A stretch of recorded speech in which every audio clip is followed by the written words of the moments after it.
냉장고 문에 붙어있는 흔한 자석 하나가 100년 동안 한 번도 바뀌지 않은 냉방의 심장을 흔들기 시작했다면 믿으시겠습니까? 우리는 여름마다 창문을 닫고 에어컨을 켜고 벽을 타고 올라오는 실외기 소리를 참으며 살아왔습니다. 방 안은 시원한데 창밖은 뜨거운 바람으로 가득 찬 그 이상한 풍경을 우리는 100년 넘게 당연한 것으로 여겨왔습니다. 그런데 그 오래된 냉각의 심장이 지금 조용히 바뀌려 하고 있습니다. 더 놀라운 것은 그 변화의 시작점이 거대한 발전소도 최첨단 로봇도 아니라는 사실입니다. 아이가 그린 그림을 붙여두던, 치킨집 쿠폰을 고정해두던 바로 그 평범한 자석. 그 자석이 냉방산업의 판을 흔들고 있습니다. 가스를 압축하지 않고 시끄러운 압축기를 돌리지 않고 보이지 않는 냉매가 새어나갈 걱정도 줄이는 냉각. 이름은 자기 냉각입니다. 그리고 이 조용한 기술 전쟁의 가장 깊은 곳, 히토류라는 자원의 목줄이 걸려있는 그 자리에서 한국이 예상 밖의 이름을 올리기 시작했습니다. 완제품의 첫 깃발은 한국이 아니었습니다. 그런데 왜 세계는 지금 한국이 준 작은 소재 하나를 다시 보기 시작한 걸까요? 이 이야기는 여름밤 실외기 소음에서 시작해서 결국 인공지능과 에너지 패권까지 이어집니다. 여름밤이 깊어질수록 도시의 소리는 이상하게 더 또렷해집니다. 낮에는 자동차와 사람들의 발걸음에 묻혀있던 기계음이 밤이 되면 벽을 타고 올라옵니다. 창문을 꼭 닫아도 어딘가에서 웅웅거리는 소리가 들리고 잠이 오지 않아 커튼을 살짝 걷어보면 건물 외벽마다 실외기들이 줄줄이 매달려 있습니다.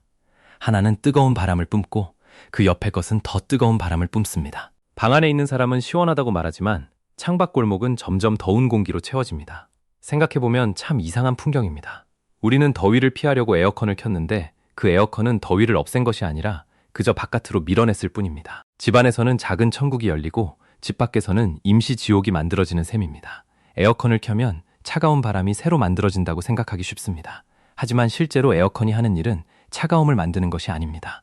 방 안에 있던 열을 빼앗아 밖으로 옮기는 것입니다. 냉장고도 마찬가지입니다. 안이 차가운 이유는 안쪽의 열을 꺼내 뒤쪽으로 버리기 때문입니다. 그러니까 에어컨과 냉장고는 차가움을 만드는 마법사가 아니라 열을 옮기는 운반업자에 가깝습니다. 문제는 이 운반업자가 꽤 시끄럽고 꽤 비싸고 때로는 꽤 위험하다는 데 있습니다. 그 일을 가능하게 하는 핵심이 바로 냉매가스와 압축기입니다.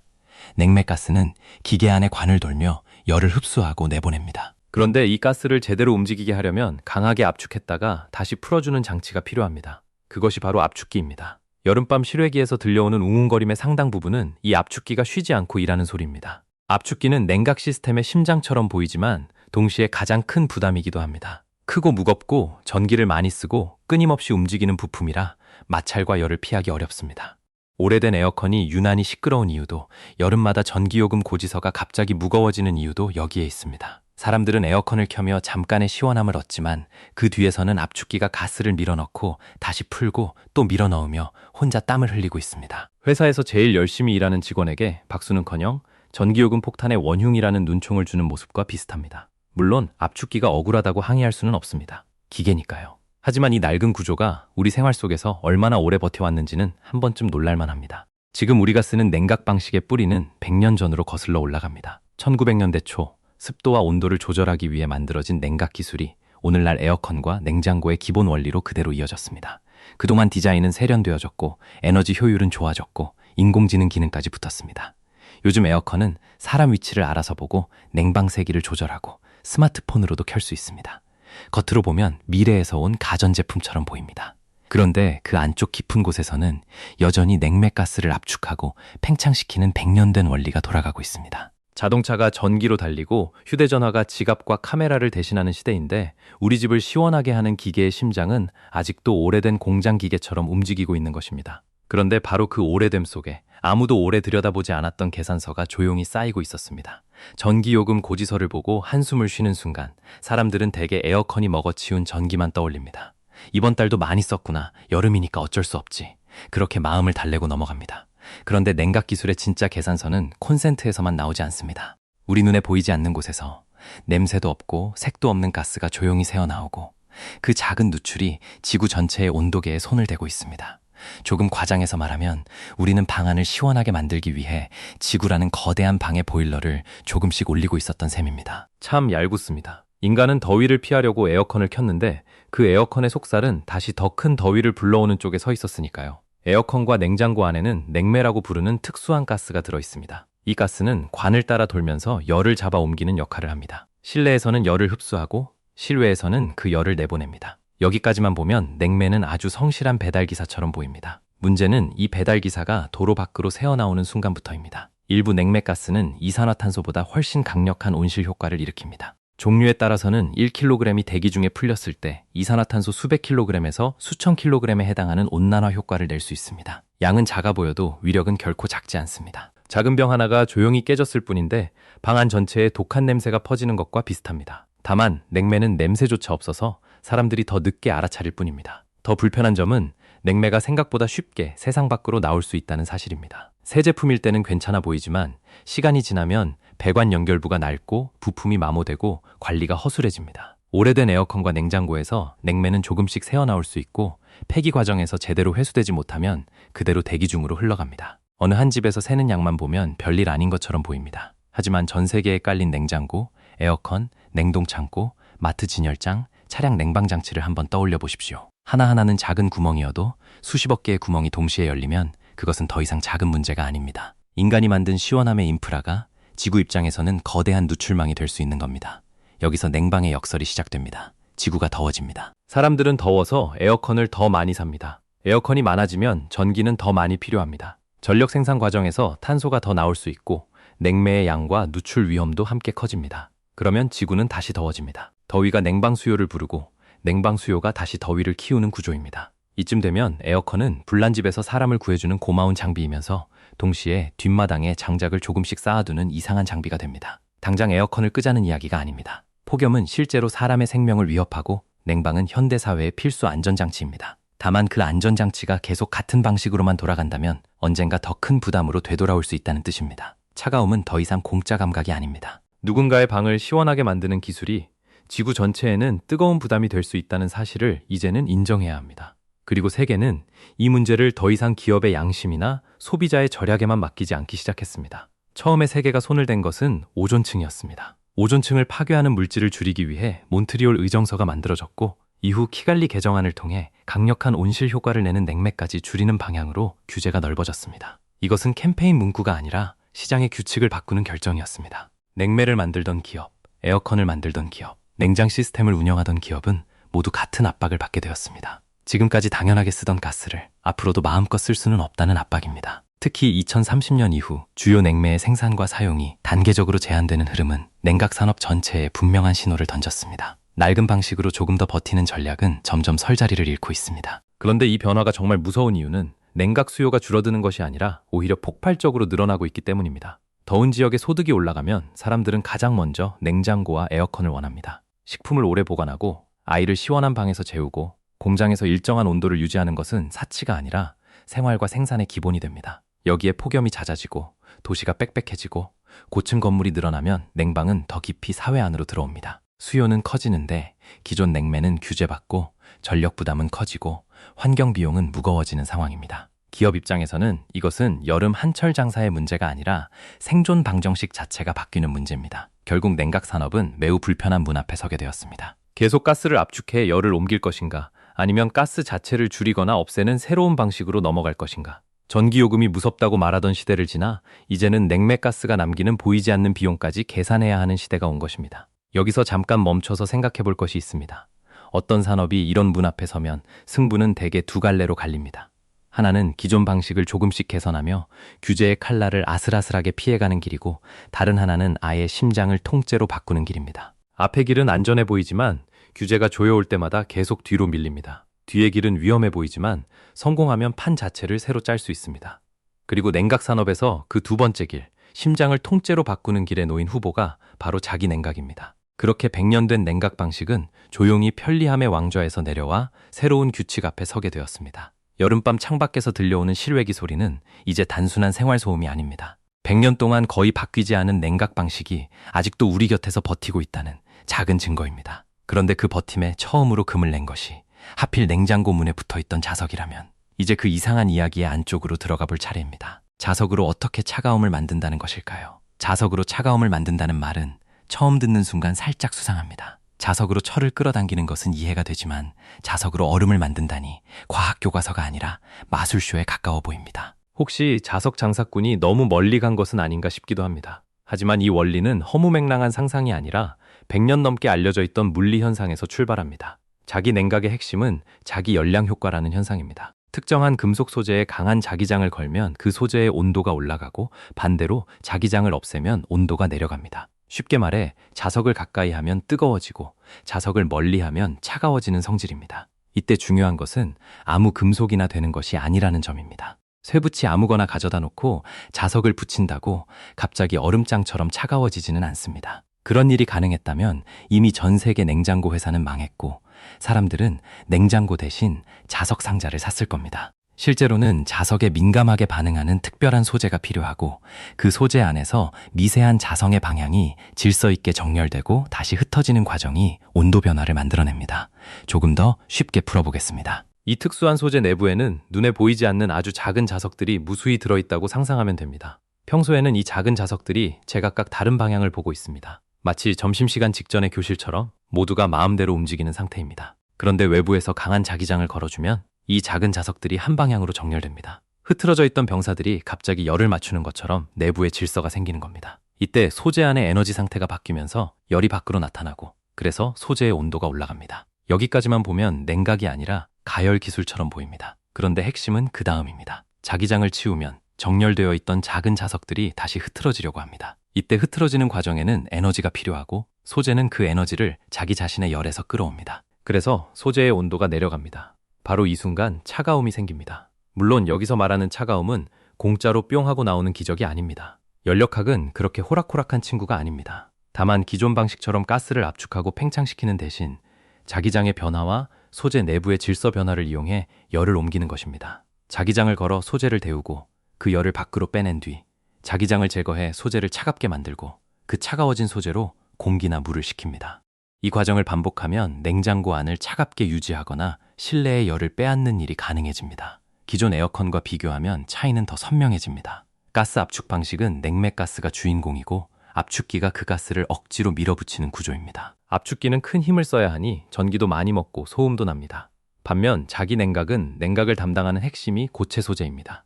가스가 아니라 금속이 일을 합니다. 그래서 새어나갈 냉매가 없고 압축기 없이도 작동할 수 있으며 구조가 단순해질 가능성이 큽니다. 냉각 산업 입장에서 이것은 부품 하나를 바꾸는 문제가 아니라 주연 배우를 통째로 교체하는 일에 가깝습니다.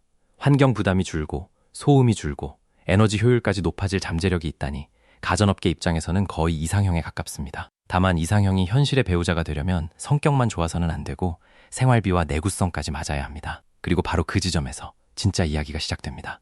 독일은 조용히 문을 먼저 열었습니다. 자기 냉각이 오랫동안 논문과 실험실 안에서만 떠돌던 기술이라고 생각하던 사이 독일의 한 기술 기업은 이 원리를 실제 음료 냉장고에 넣어 매장 안으로 들여보냈습니다.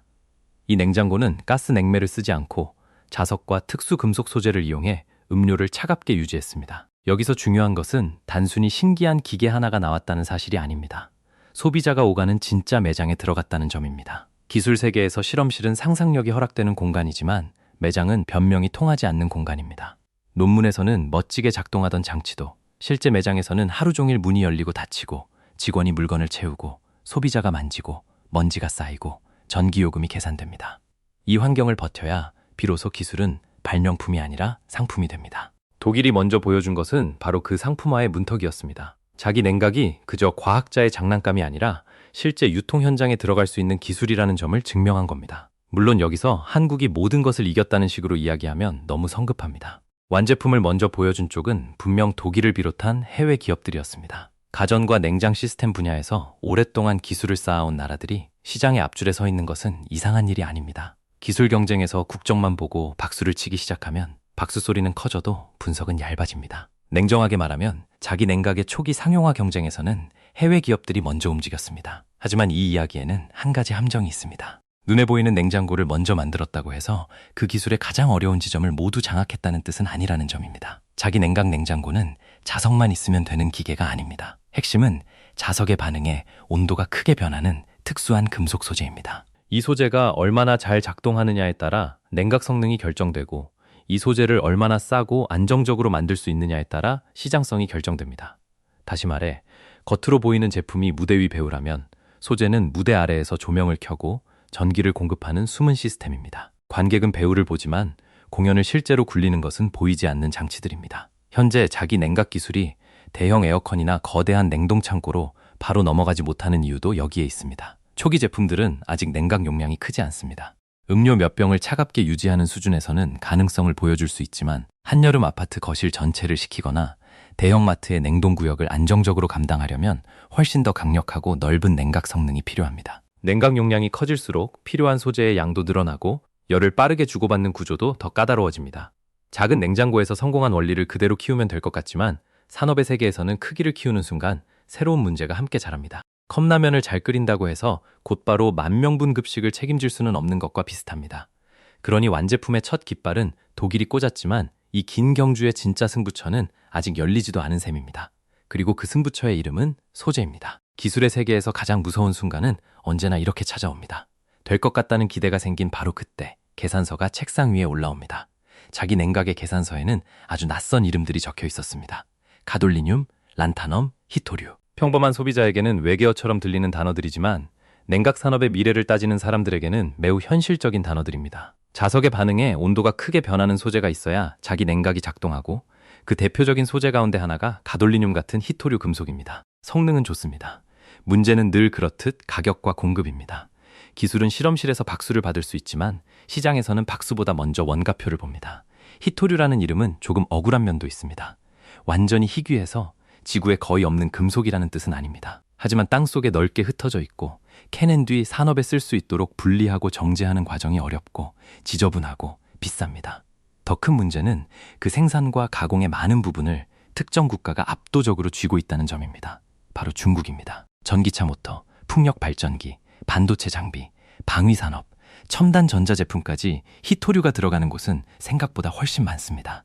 냉각 기술도 여기에서 자유롭지 않습니다. 자기 냉각이 미래 냉방의 대안으로 떠오를수록 그 심장에 들어갈 소재가 누구 손에 있는지가 점점 더 중요해집니다. 제품을 아무리 잘 만들어도 소재의 수도꼭지를 남이 쥐고 있다면 그 기술은 독립된 기술이 아니라 허락받아야 움직이는 기술이 됩니다. 이 불안은 최근 더 노골적인 현실이 되었습니다. 중국이 히토류 수출 통제를 강화하면서 전 세계 산업계가 다시 한번 공급망이라는 단어를 꺼내들었습니다. 평소에는 아무도 좋아하지 않는 단어지만 위기가 오면 갑자기 모든 회의실의 주인공이 되는 단어입니다. 수출 허가, 품목 제한, 전략 자원 이런 표현들이 뉴스에 등장하는 순간 기업들은 기술 개발 계획만이 아니라 재고와 조달 계약까지 다시 들여다봅니다. 자기 냉각도 마찬가지입니다. 가스 냉매에서 벗어나려고 새 기술을 만들었는데 이번에는 히토류라는 다른 목줄에 묶인다면 그건 완전한 해방이라고 말하기 어렵습니다. 에어컨의 압축기를 줄였더니 공급망의 압축기가 목을 조이는 모양새가 되는 겁니다. 그래서 자기 냉각의 진짜 승부는 좋은 성능을 내는 히토류 소재를 쓰는 데서 끝나지 않습니다. 더 중요한 질문은 이것입니다. 히토류에 덜 의존하면서도 충분한 성능을 낼 수 있는가? 값싸고 흔한 소재로 자기 냉각을 실용화할 수 있는가? 이 질문이야말로 기술의 미래를 연구실 논문에서 산업지도 위로 끌어올리는 질문입니다. 완제품의 첫 깃발을 누가 꽂았느냐보다 이 목줄을 누가 끊느냐가 다음 10년의 판을 가릅니다. 냉각 산업의 다음 경쟁은 누가 더 멋진 시제품을 보여주느냐가 아니라 누가 더 좋은 소재를 더 안정적으로 확보하고 그것을 실제 부품으로 바꾸며 대량 생산의 벽을 낮추느냐에 달려 있습니다. 자기 냉각이라는 긴 경주의 길바닥에는 아직 소재라는 깊은 균열이 남아 있습니다. 그리고 바로 이 균열 앞에서 그동안 완제품 경쟁의 앞줄에는 서 있지 않던 한 나라가 조용히 다른 카드를 꺼내들기 시작합니다. 바로 이 지점에서 한국재료연구원의 이름이 등장합니다. 흔히 킴스라고 불리는 이 국책연구기관은 자기 냉각 분야에서 소재부터 부품 모듈에 이르는 기술을 국내에서 처음으로 개발하며 의미 있는 성과를 쌓기 시작했습니다. 이것은 단순히 좋은 샘플 하나를 만들었다는 이야기가 아닙니다. 소재를 만들고 그것을 실제 부품 형태로 가공하고 다시 장치 안에서 작동할 수 있는 구조로 이어붙이는 과정에 다리를 놓았다는 뜻입니다. 시제품 한 조각과 실제로 굴러가는 부품 사이에는 아주 깊은 골짜기가 있는데 그 골짜기에 다리를 놓기 시작한 겁니다. 특히 중요한 것은 비히토류 소재에 대한 접근입니다. 한국재료연구원 연구진은 히토류에만 기대지 않고 만간계 소재의 자기 냉각 특성을 개선하는 방향에서 성과를 냈습니다. 만간은 히토류보다 흔하고 비용 부담이 낮은 금속입니다. 물론 값이 싸다고 해서 자동으로 좋은 소재가 되는 것은 아닙니다. 세상에 그렇게 쉬운 기술은 없습니다. 값싸고 흔한 소재는 대개 성능에서 숙제를 남기고 성능이 좋은 소재는 대개 가격표에서 사람을 놀라게 합니다. 연구진이 부딪힌 과제는 바로 이 둘 사이의 간격을 줄이는 일이었습니다. 만간계 소재가 자석의 반응에 충분한 온도 변화를 보이도록 만들고 그 특성을 실제 냉각 부품으로 이어갈 수 있게 하는 것. 이것은 자기 냉각을 값비싼 미래 기술에서 현실적인 산업기술로 끌어내리는 핵심 작업입니다. 또 하나 중요한 부분은 가공기술입니다. 자기 냉각 소재는 덩어리로만 존재해서는 쓸모가 제한됩니다. 열을 빠르게 주고받아야 하기 때문에 얇은 판재나 가느다란 선 형태로 만들어야 합니다. 자석을 걸고 뗄 때 온도가 변해도 그 열이 빠르게 이동하지 못하면 냉각장치 전체의 효율은 떨어지기 때문입니다. 연구진은 소재를 판재와 세선 형태로 가공하는 공정을 다듬으며 냉각 성능을 높이는 데 집중했습니다. 이것은 겉으로 보기에는 작고 지루한 제조 기술처럼 보일 수 있습니다. 하지만 실제 산업에서는 이런 지루한 기술이 승패를 가릅니다. 멋진 원리는 발표장에서 박수를 받지만 얇게 만들고 균일하게 만들고 오래 버티게 만드는 기술은 공장에서 돈을 벌게 합니다. 냉각 소재가 실제 제품 안에서 하루에도 수없이 자석을 만나고 떨어지는 과정을 견디려면 소재의 성능만이 아니라 형태와 내구성까지 함께 맞아야 합니다. 실험실에서 손톱만 한 조각이 온도 변화를 보이는 것과 냉장고나 에어컨 안에서 매일 사람 대신 묵묵히 일하는 부품이 되는 것은 완전히 다른 문제입니다. 요리 방송에서 10분 만에 완성된다는 음식이 실제 집에서는 설거지까지 포함해 1시간이 걸리는 것과 비슷합니다. 과학의 원리는 아름답지만 산업의 현실은 늘 계산기를 들고 옆에 서 있습니다. 그래서 한국재료연구원의 성과가 흥미로운 이유는 분명히 해둘 필요가 있습니다. 한국이 자기 냉각 완제품을 이미 세계 시장에서 장악했다는 이야기가 아닙니다. 독일이 먼저 매장에 제품을 들여놓았고 해외 기업들이 앞서 움직인 부분도 분명히 있습니다. 그러나 냉각 기술의 심장부인 소재, 그 중에서도 중국 히토류 공급망의 그림자를 줄일 수 있는 비히토류 소재에서 한국이 다른 종류의 카드를 꺼내고 있다는 점은 결코 가볍게 넘길 수 없습니다. 냉각 산업의 미래는 조용한 실외기를 누가 먼저 보여주느냐만으로 결정되지 않습니다. 그 안에 들어갈 소재를 누가 싸게, 안정적으로, 오래 쓸 수 있게 만드느냐가 결국 더 깊은 판을 가릅니다. 히토류라는 이름 뒤에 숨어있던 공급망의 그림자 속에서 한국의 반격은 화려한 광고가 아니라 작고 단단한 소재 실험으로 시작되고 있습니다. 자기 냉각 이야기를 냉장고와 에어컨에서만 끝내면 이 기술의 진짜 무대는 절반도 보지 못한 것입니다. 가정용 냉장고가 조용해지고 여름밤 실외기의 웅웅거림이 줄어들고 냉매가스 걱정이 사라지는 장면만으로도 충분히 매력적입니다. 그러나 세상이 지금 만들어내고 있는 열은 우리 집 거실의 더위와는 비교가 되지 않습니다. 인공지능 시대가 열리면서 가장 뜨거워진 곳은 사람들의 머리가 아니라 데이터 센터입니다. 우리가 검색하고 영상을 보고 인공지능에게 질문을 던지는 동안 어딘가의 거대한 건물 안에서는 수많은 서버가 밤낮 없이 계산을 하고 있습니다. 그리고 계산은 곧 열입니다. 컴퓨터가 똑똑해질수록 더 많은 전기를 먹고 더 많은 열을 뿜고 그 열을 식히기 위해 또다시 거대한 냉각 시스템이 돌아갑니다. 인공지능이 차가운 화면 속에서 대답하는 동안 그 뒤편의 데이터 센터는 땀을 흘리고 있는 셈입니다. 데이터 센터 냉각은 이제 단순한 관리 비용이 아닙니다. 전기요금, 물 사용량, 탄소 배출, 입지 경쟁까지 묶인 산업의 핵심 조건이 되고 있습니다. 아무리 좋은 반도체와 서버를 갖춰도 열을 제대로 식히지 못하면 성능은 떨어지고 장비 수명은 줄어들고 운영 비용은 커집니다. 기존의 냉각 방식만으로는 앞으로 폭발하는 인공지능 수요를 감당하기 점점 어려워질 수 있습니다. 여기서 자기 냉각은 조용히 다른 가능성을 보여줍니다. 가스 냉매에 덜 의존하고 압축기 부담을 줄이며 효율적인 열 이동을 만들 수 있다면 데이터 센터가 떠안는 냉각 비용과 환경 부담을 낮출 수 있습니다. 물론 지금 당장 거대한 인공지능 데이터 센터 전체를 자기 냉각만으로 식힌다는 뜻은 아닙니다. 현실은 언제나 광고 문구보다 느리고 공학은 늘 계산서를 들고 따라옵니다. 그러나 냉각 수요가 커질수록 새로운 방식의 가치는 더 커질 수밖에 없습니다. 또 하나의 무대는 수소 경제입니다. 수소는 미래 청정 에너지의 중요한 후보로 불리지만 막상 저장하고 운반하려면 매우 까다로운 상대입니다. 기체 상태의 수소는 부피가 크고 다루기 어렵기 때문에 더 효율적으로 저장하려면 극도로 낮은 온도에서 액체로 만들어야 합니다. 바로 이 과정에 막대한 냉각 기술이 필요합니다. 일반 가정의 냉장고 온도와는 차원이 다른 훨씬 더 낮은 극저온의 세계입니다. 자기 냉각은 오래전부터 이런 낮은 온도 영역에서 가능성을 보여온 기술입니다. 수소를 액화하고 저장하고 이동시키는 산업이 커진다면 그 뒤에서는 누가 더 안정적이고 효율적인 냉각 기술을 확보하느냐가 중요한 경쟁이 됩니다. 에너지 패권을 말하면서 연료만 보고 그 연료를 차갑게 붙잡아둘 기술을 보지 않는다면 절반만 보는 것입니다. 결국 냉각은 보조 기술처럼 보이지만 미래 산업에서는 조용한 주연이 될 수 있습니다. 인공지능은 데이터를 먹고 자라지만 열을 남기고 수소는 깨끗한 에너지로 불리지만 차갑게 다뤄야 합니다. 반도체, 바이오, 물류, 식품, 전기차 배터리까지 온도 관리를 빼고는 제대로 움직이기 어렵습니다. 사람들은 잘 느끼지 못하지만 경제는 늘 보이지 않는 곳에서 병목이 생깁니다. 그리고 그 병목을 푸는 기술은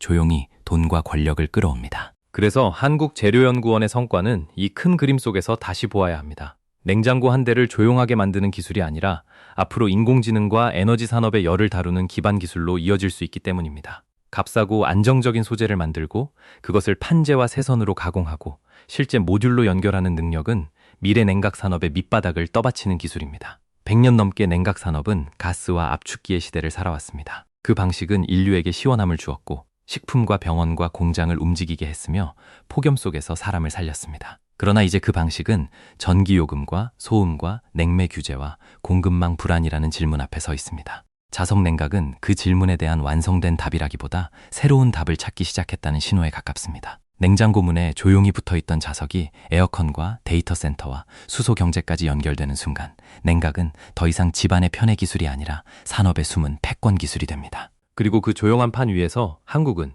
완제품보다 더 깊은 곳에 뿌리를 붙잡기 시작했습니다. 여름밤 실외기 소음으로 시작된 이야기는 결국 하나의 사실로 돌아옵니다. 미래의 시원함은 더 강한 바람이 아니라 더 똑똑한 소재에서 시작될지도 모릅니다.